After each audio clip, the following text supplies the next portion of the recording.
عزت مآب قاری محمد شکیل احمد رضوی صاحب، زینت السادات محترم سید زین حسن شاہ صاحب کاظمی، اور محترم المقام میزبان مکرم احمد فریاد رانا صاحب،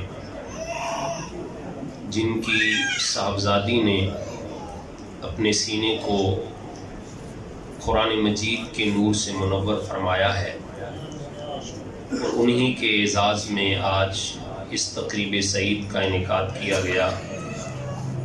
اللہ تعالیٰ اس بچی کو پوری عمر قرآن مجید یاد رکھنے، اس کی تعلیمات کو سمجھنے اور پھیلانے کی توفیق عطا فرمائے، اور اللہ اس شہزادی کو اپنے والدین کے لیے بخشش و مغفرت کا ذریعہ بنائے۔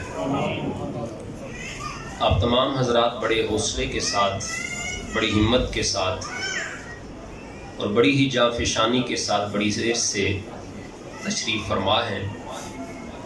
میں آپ کے صبر کا کوئی زیادہ امتحان نہیں لینا چاہتا، خواہش میری یہی تھی کہ اس خوبصورت موقع پر اس عنوان پہ گفتگو کی جائے کہ حقیقت میں قرآن پڑھنے والے وہ ہیں جن کا قرآن پڑھنے کی وجہ سے صاحب قرآن سے رشتہ مضبوط ہوتا ہے، لیکن چونکہ وقت ماحول اس بات کی اجازت نہیں دیتا کہ میں کوئی تفصیلی گفتگو آپ سے کر سکوں، اور ویسے بھی محترم حبیبی صاحب اس بات سے آگاہ ہیں کہ مائک کے ساتھ چمٹ جانا میری عادت نہیں ہے، اور کرسی چھڑانے کے لیے اور مجھے مائک سے ہٹانے کے لیے آپ کو کسی مارچ کی بھی ضرورت نہیں ہے۔ اس لیے دو چار باتیں بڑی تسلی کے ساتھ میں کرنا چاہوں گا۔ آپ کے چہرے پر مسکراہٹ لانے کے لیے میں نے دو چار جملے عرض کر دیے، مسکراہٹ آپ کے چہروں پہ آ گئی، اب لگتا ہے گفتگو کرنا میرے لیے آسان ہو جائے گا۔ دیکھیں، انبیاء کرام کی بعثت کا، انبیاء کرام کی دنیا میں آنے کا سب سے بنیادی، اہم اور ضروری مقصد ہوتا ہے کہ قوم تک عقیدہ توحید پہنچانا، لوگوں کو عقیدہ توحید سے آراستہ و پیراستہ کرنا، اور وہ لوگ جو اپنے ہاتھوں سے تراشے ہوئے بتوں کے سامنے جبینوں کو جھکا رہے ہیں، ان کی جبینوں کو ان بتوں کے سامنے سے اٹھا کر اللہ کی دہلیز میں جھکا دیں۔ یہ انبیاء کرام کی بعثت کا بنیادی مقصد ہوتا ہے کہ اللہ سے ٹوٹے ہوئے رشتوں کو پھر سے بحال کروا دیں۔ حضور سید عالم صلی اللہ علیہ وآلہ وسلم بھی عقیدہ توحید کے فروغ کے لیے اس کائنات میں جلوہ گر ہوئے۔ اللہ رب العزت نے اپنے محبوب کے ذریعہ سے عقیدہ توحید جس خوبصورتی کے ساتھ حضور کی امت تک پہنچایا، اس کا ایک ایک لفظ اور ترتیب دیکھنے کے قابل ہے۔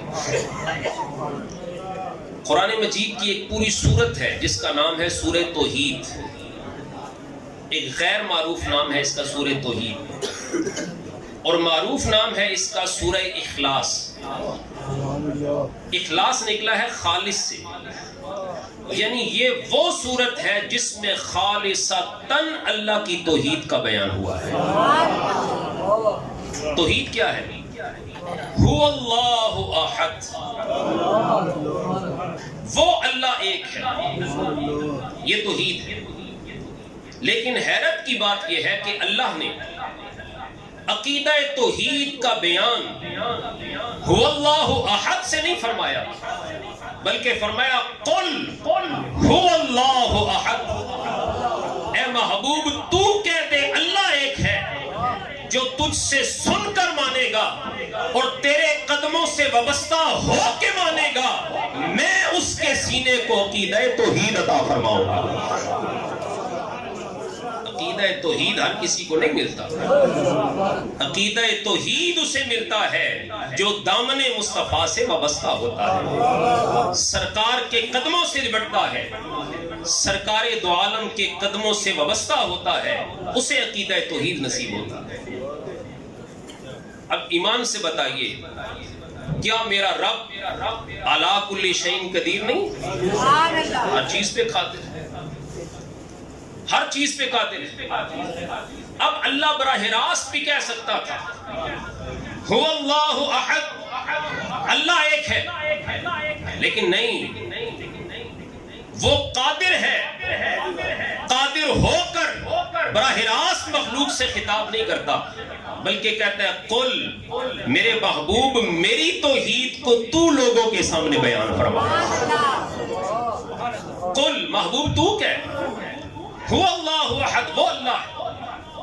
اب دیکھیے اللہ قادر ہے،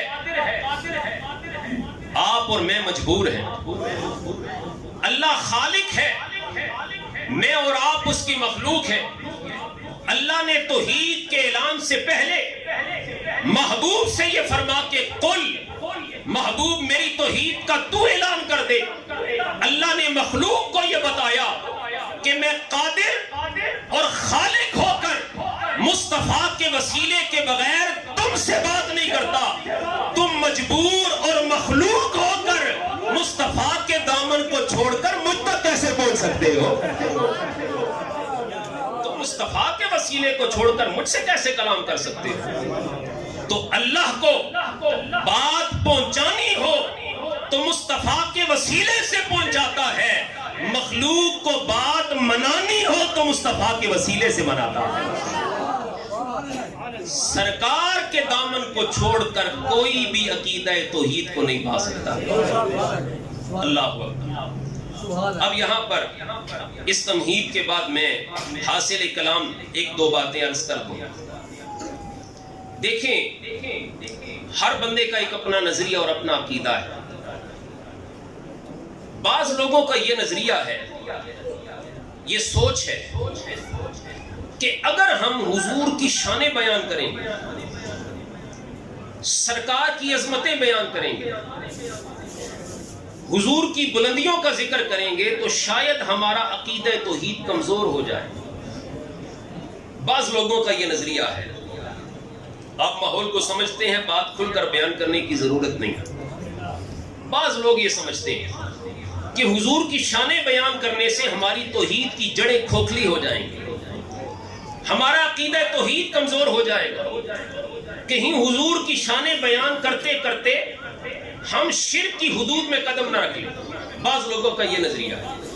یاد رکھیے، جن کا یہ نظریہ ہے انہیں نہ قرآن سمجھ آتا ہے، نہ انہیں قرآن سے کوئی فیض نصیب ہوتا ہے۔ اور ہمارا نظریہ کیا ہے؟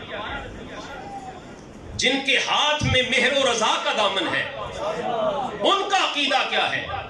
ہمارا نظریہ اور عقیدہ یہ ہے کہ ہم سرکار کی جتنی بھی شانیں بیان کریں گے، سرکار کی جتنی بھی فضیلتیں بیان کریں گے، سرکار کی جتنی بھی بلندیاں بیان کریں گے، جتنی بھی سرکار کی شانیں بیان کریں گے، حضور کی شانیں بیان کرنے کی وجہ سے ہمیں ہمارا عقیدہ توحید مزید مضبوط ہوگا۔ کیوں؟ کہ سرکار کے پاس جتنی بھی شانیں ہیں وہ سرکار کی ذاتی تھوڑا ہی ہیں، وہ شانیں تو حضور کو رب نے ہی عطا فرمائی ہے، اللہ نے ہی عطا فرمائی ہے۔ ہمارا نظریہ اور عقیدہ یہ ہے، سرکار کی جتنی بھی شانیں بیان کی جائیں ان سے عقیدہ توحید کمزور نہیں ہوتا، بلکہ عقیدہ توحید مضبوط ہوتا ہے کہ حضور کی جتنی بھی شانیں ہیں وہ رب نے ہی تو عطا فرمائی۔ جس کو رب نے شانیں عطا فرمائی وہ اتنی شانوں والا ہے تو شان عطا کرنے والا رب کتنی شانوں والا ہوگا اللہ۔ تو اس سے یہ پتا چلا کہ جو سرکار کی عظمتوں کو مانتے ہیں، جو سرکار کی شانوں کو تسلیم کرتے ہیں اور پوری شد و مت کے ساتھ بغیر قید لگائے سرکار کی عظمتوں کو بیان کرتے ہیں، انہیں قرآن سمجھ بھی آتا ہے، انہیں قرآن فیض کی دولت بھی عطا فرماتا ہے۔ جو حضور کی شانوں کو بیان کرتے ہیں اور جو سرکار کی نورانیت کا ہی انکار کرتے ہیں، سرکار کو نوری نہ مانتے ہیں، ان کے پاس جب نور ہی نہیں ہے، قرآن سمجھنا ہے نور کی روشنی میں، جب وہ سرکار کی نورانیت کے ہی منکر ہیں، وہ خود اندھیرے میں رہ رہے ہیں، انہیں قرآن کیسے سمجھ آئے گا؟ قرآن اسے سمجھ آتا ہے جو سرکار کو نور مانتے بھی ہیں اور سرکار سے نور کی خیرات مانگتے بھی ہیں۔ اور قرآن مجید میں اللہ رب العزت نے اسی ترتیب کو بیان فرمایا ہے کہ قرآن اسے سمجھ آئے گا جو دامن مصطفیٰ سے وابستہ ہوگا۔ قرآن مجید کی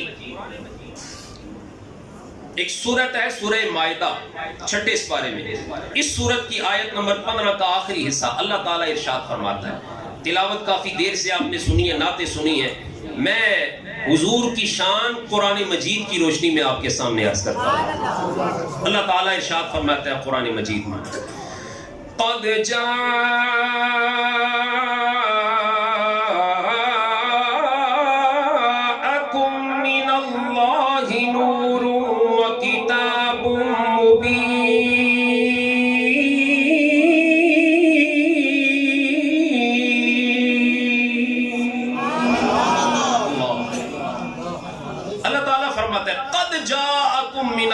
نور، تحقیق تمہارے پاس نور آیا ہے، اور نور سے مراد بالاتفاق ذات مصطفیٰ صلی اللہ علیہ وسلم، تحقیق تمہارے پاس نور آیا ہے، وَکِتَابٌ مُبِین، اور روشن کتاب آئی، تحقیق تمہارے پاس نور آیا۔ حضور کی آمد کے ذکر کو ہی ذکر میلاد کہا جاتا ہے، حضور کی آمد کے ذکر کو ہی ذکر میلاد کہا جاتا ہے۔ چونکہ رانا صاحب نے اپنی بیٹی کے شکرانے کے طور پہ محفل میلاد مصطفیٰ کا اہتمام کیا ہے، میں صرف اتنا عرض کر دوں، قرآن مجید کے کم و بیش 50 مقامات ایسے ہیں جن میں اللہ رب العزت نے حضور کی آمد کا ذکر فرمایا، سرکار کے آنے کا ذکر کیا۔ جو سرکار کے میلاد کی محفلیں سجاتے ہیں ان کے پاس تو دلیل کے طور پر قرآن کی 50 آیات ہے، جو اس سے روکتے ہیں ان کے پاس قرآن کی کون سی آیت ہے؟ جو منع کرتے ہیں ان کے پاس قرآن کی کون سی آیت ہے؟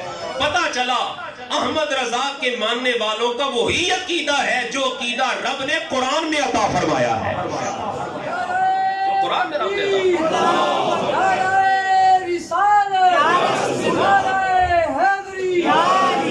جزاک اللہ۔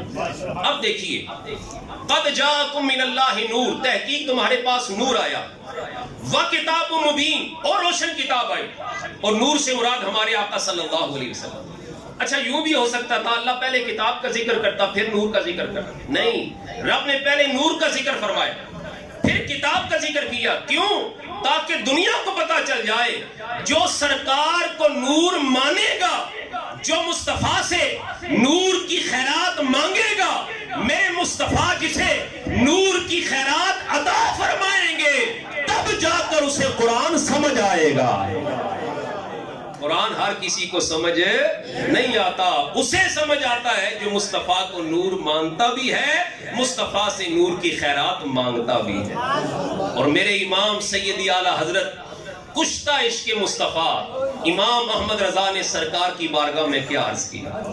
چمک تجھ سے پاتے ہیں سب پانے والے، چمک تجھ سے پاتے ہیں سب پانے والے۔ آپ بھی سرکار سرکار کی بارگاہ میں عرض کریں.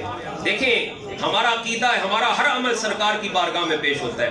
فرشتے محفل میں آئے ہوئے ہیں, یہاں سے ڈائری اٹھائیں گے, سرکار کی بارگاہ میں جا کے عرض کریں گے یا رسول اللہ صلی اللہ علیہ وسلم. احمد فریاد رانا صاحب نے بڑی خوبصورت محفل کا اہتمام کیا تھا, قاری صاحب نے تلاوت بھی کی تھی, نعت خانوں نے نعتیں بھی پڑھی تھیں, لیکن آقا حیرت کی بات ہے جو تقریر سن رہے تھے وہ بھی آپ کی نعتیں پڑھ رہے تھے. پڑھیے ذرا محبت سے. چمک تجھ سے پاتے ہیں سب پانے والے, چمک تجھ سے پاتے ہیں سب پانے والے. جو مدینے کے تاجدار کو اللہ کا نور مانگتا ہے پھر سرکار سے نور کی خیرات مانگتے ہوئے عرض کیجئے چمک تجھ سے پاتے ہیں. میں تقریر کو ختم کرنا چاہتا ہوں, لیکن آپ اگر نہیں پڑھنا چاہتے تو تقریر پھر بھی شروع سے شروع ہو سکتی ہے. چمک تجھ سے پاتے ہیں سب پانے والے, ماشاءاللہ. چمک تجھ سے پاتے ہیں اللہ, چمک تجھ سے پاتے ہیں سب پانے والے, چمک تجھ سے پاتے ہیں سب پانے والے. میرا دل بھی چمکا دے چمکانے والے, میرا دل بھی چمکا دے چمکانے والے. اور جس کا عقیدہ ہے ذرا محبت سے پڑھے, تو زندہ ہے واللہ, تو زندہ ہے واللہ, تو زندہ ہے واللہ, تو زندہ ہے.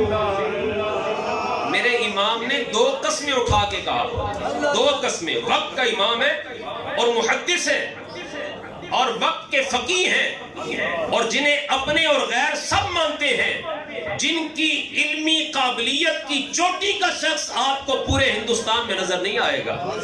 وہ احمد رضا 2 قسمیں اٹھا کے کہتے ہیں یا رسول اللہ آپ زندہ ہیں. الحمدللہ ہمارا عقیدہ ہے ہمارے آقا, بولیے ذرا ہمارے آقا زندہ ہیں. دیکھیے بعض لوگ تھوڑے پریشان ہوتے ہیں محترم خلیل بھائی, بعض لوگ پریشان ہوتے ہیں, دیکھیں جی حضور تو قبر کے اندر پہنچ گئے, اوپر مٹی ڈال دی گئی, تو قبر کے اندر زندہ کیسے ہیں؟ میں نے کہا بتاؤ شہید زندہ ہے کہ نہیں ہے؟ کہنے لگے جی زندہ ہے. میں نے کہا شہید بھی تو قبر میں لیٹا ہے, اوپر منو مٹی پڑی ہوئی ہے, منو من مٹی پڑی ہوئی ہے, قبر کے اندر لیٹا ہے, لیکن اللہ فرماتا ہے بل احیاء ولکن لا تشعرون, کہ شہید اپنی قبر کے اندر زندہ ہے. شہید کی جتنی بھی شانیں ہوں لیکن حقیقت میں مصطفیٰ کا امتی ہے. جس مصطفیٰ کا امتی اپنی قبر کے اندر لیٹ کے زندہ ہے, اس امتی کا نبی بھی گنبد خضرا میں زندہ ہے. پڑھیے ذرا محبت سے, تو زندہ ہے واللہ, تو زندہ ہے واللہ, تو زندہ ہے واللہ. سیدی اعلیٰ حضرت کے اس کلام پر عبید رضا حاجی اویس رضا قادری صاحب نے بڑی خوبصورت تضمین باندھی ہے, ایک ایک مصرع سننے کے قابل ہے. کیا فرماتے ہیں؟ یہ نجدی منافق ہے گندا ہے واللہ, جو کہے سرکار مر کے مٹی میں مل گئے. یہ نجدی منافق ہے گندا ہے واللہ, جو کہے سرکار دیوار کے پیچھے کا علم نہیں رکھتے. یہ نجدی منافق ہے گندا ہے واللہ, جو یہ کہے سرکار کی شان بیان کرنے سے عقیدہ توحید کمزور ہو جاتا ہے. یہ نجدی منافق ہے گندا ہے واللہ, غلاظت کا بلکہ بلندہ ہے واللہ, جہنم پہ نام اس کا کندہ ہے واللہ, جو تجھے مردہ سمجھے خود مردہ ہے واللہ, جو تجھے مردہ سمجھے خود مردہ ہے واللہ, پر تو زندہ ہے واللہ, تو زندہ ہے واللہ.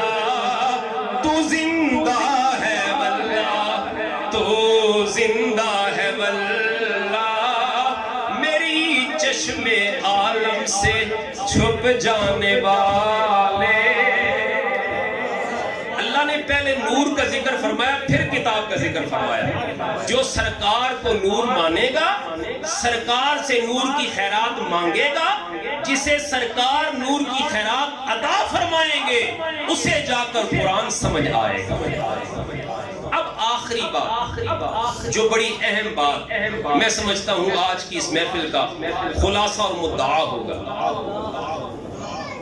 عجیب و غریب دور ہے, عجیب و غریب بیماریاں پھیل رہی ہیں. ہر چوتھا پانچواں شخص دل کی بیماری میں مبتلا ہے.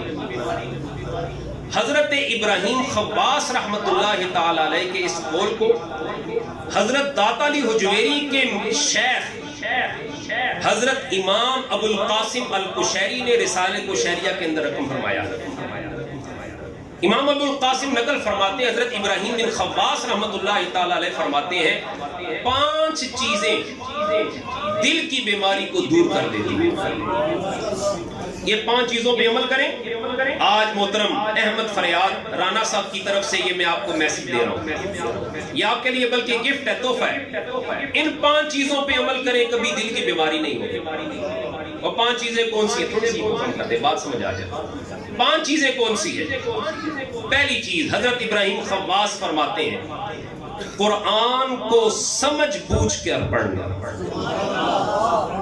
قرآن کا ترجمہ پڑھنا, قرآن کی تفسیر پڑھنا. اور جو مفت کے ترجمے ملتے ہیں خدا کے لیے وہ نہ لیجیے. وہ نجدیوں کے ترجمے ہیں, اس میں انہوں نے لکھا ہے اللہ بھی مکر کرتا ہے, اللہ بھی مکر کرتا ہے. میں دکھانے کا ذمہ دار ہوں, میں بالکل ذمہ دار آدمی ہوں. یہ پٹھانوں والی مسجد میں یہاں پہ جمعہ پڑھاتا ہوں, باہر سے نہیں آیا. انہوں نے لکھا ہے اللہ بھی مکر کرتا ہے.